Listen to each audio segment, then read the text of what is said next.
Halo semuanya, pada video kali ini kita akan belajar mengenai ruang lingkup sejarah. Maksud dari ruang lingkup sejarah yaitu sejarah sebagai peristiwa, sejarah sebagai kisah, sejarah sebagai ilmu, dan sejarah sebagai seni. Jika pada video sebelumnya kita sudah belajar mengenai hakikat dari sejarah, yaitu dan asal kata dari sejarah, kemudian pengertian sejarah menurut beberapa para ahli, dan ciri-ciri dari peristiwa sejarah. Nah, kali ini kita akan belajar mengenai ruang lingkup sejarah. Ilmu pengetahuan, peristiwa, kisah, dan seni seakan-akan merupakan bagian yang tidak terpisahkan dalam mempelajari sejarah.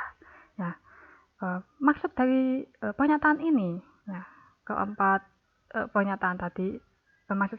kata tadi adalah bahwa ilmu pengetahuan, peristiwa, kisah, dan seni itu selalu tersangkut paut dengan sejarah. Oleh karenanya, sejarah memiliki kedudukan sebagai ilmu, peristiwa, kisah, dan juga seni. Nah, apa sih maksudnya sejarah sebagai ilmu, sejarah sebagai peristiwa, sejarah sebagai kisah, dan sejarah sebagai seni? Mari kita pelajari bersama-sama.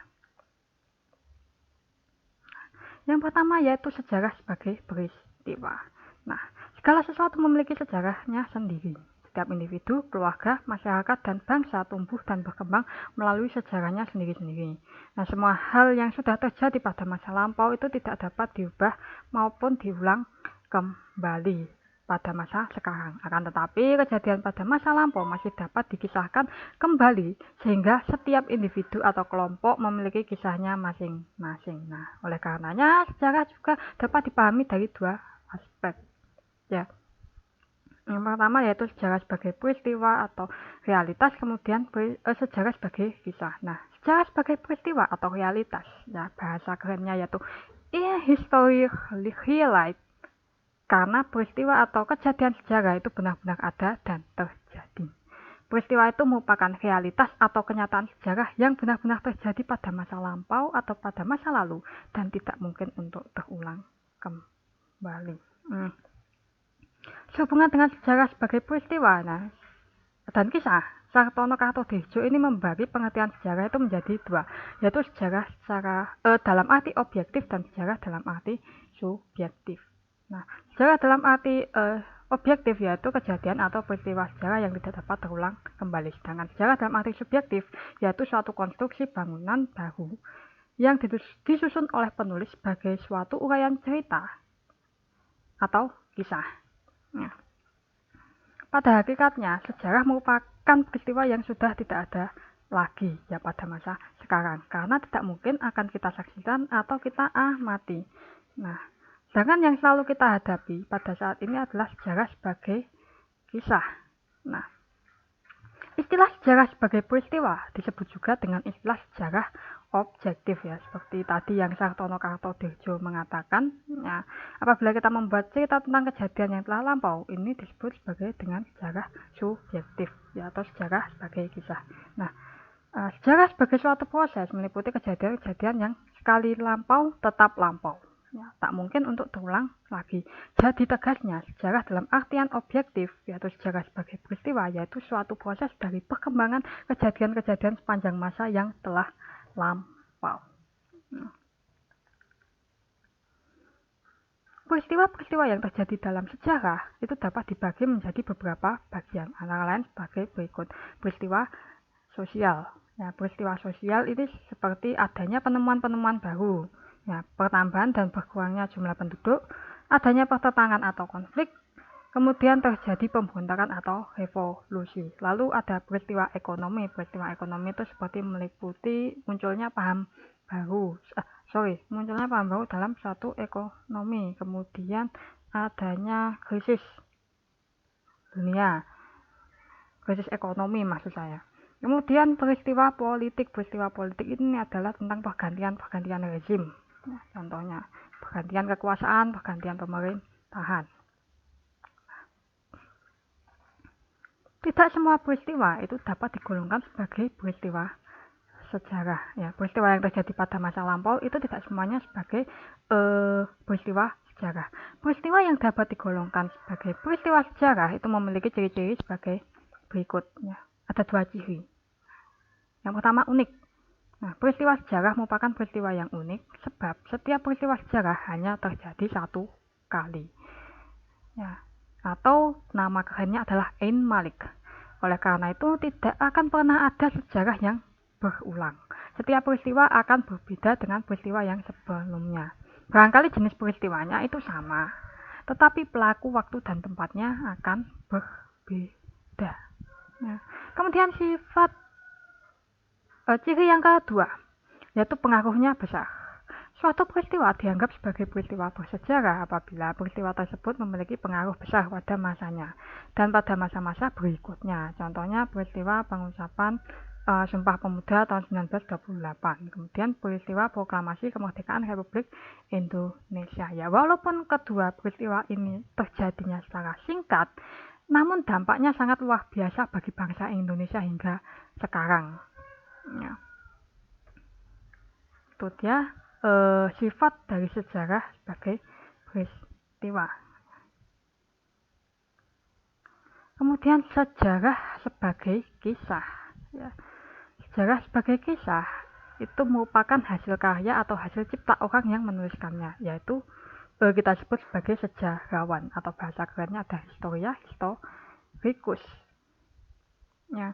Para sejarawan inilah yang merupakan the man behind gun-nya dalam lapangan sejarah. Dan sekarang bagaimana sejarawan tahu bahwa peristiwa-peristiwa masa lampau itu terjadi persis seperti apa yang mereka ceritakan. Nah, mengapa mereka dapat menceritakan peristiwa yang sudah lama tenggelam? Nah, hal ini tidak lain disebabkan peristiwa-peristiwa masa lampau itu meninggalkan jejak-jejak. Nah, jejak-jejak tersebut itu bisa berupa benda seperti artefak, terus candi, itu juga termasuk benda. Kemudian tulisan, dokumen, kemudian bisa berupa jejak lisan, ya. Lisan itu seperti folklore, ya. Dongeng, mitos.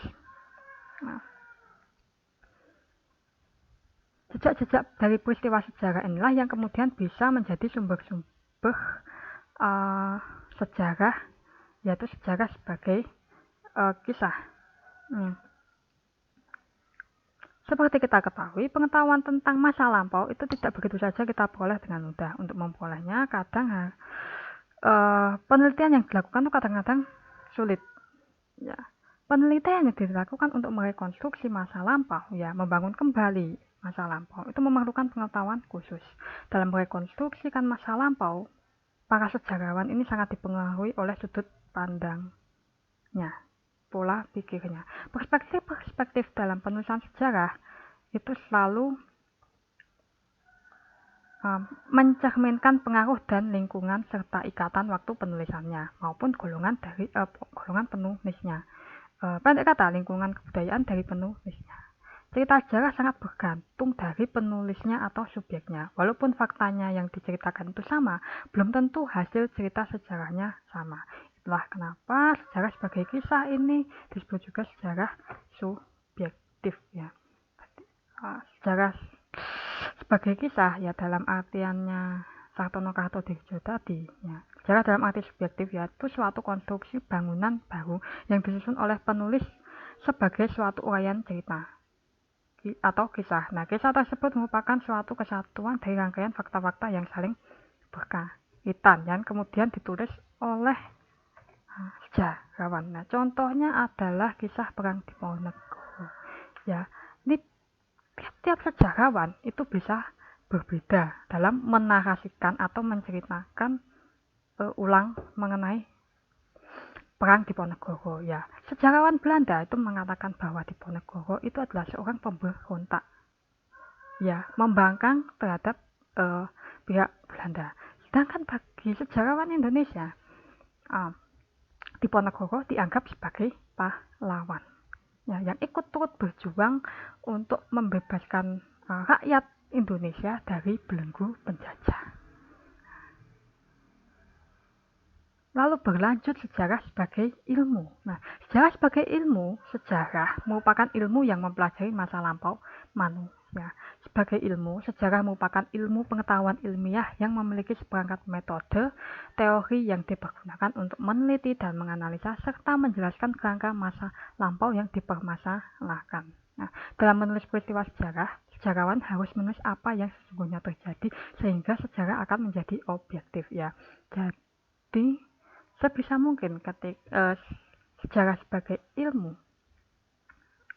yang dimaksud sejarah sebagai ilmu, maksud saya itu adalah sejarah itu memiliki metode dan teori yang ada di dalamnya. Sejarah sebagai ilmu itu punya ciri-ciri antara lain empiris. Nah, empiris ini berasal dari kata empiria dari bahasa Yunani yang artinya pengalaman. Sejarah sangat tergantung pada pengalaman manusia.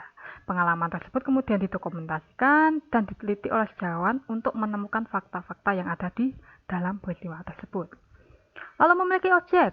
Kata objek berasal dari bahasa Latin objectus, yang artinya yang berada di hadapan, sasaran atau tujuan. Setiap ilmu harus memiliki tujuan atau sasaran yang jelas, yang membedakan dengan ilmu yang lain. Nah, objek yang dipelajari dalam sejarah sebagai ilmu bahkan manusia dan masyarakat ya, manusia secara individu maupun manusia yang berkelompok ya. Kemudian ciri yang ketiga, memiliki teori. Ya, dalam bahasa Yunani, teoria berarti renungan.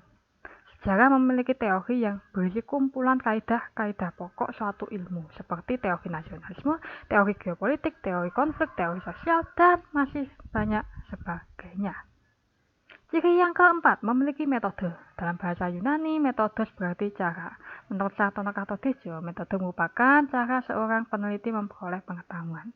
Dalam penelitian sejarah, sejarawan memiliki metode sendiri seperti melakukan wawancara, observasi, dan penelitian kepustakaan atau bisa studi lapangan.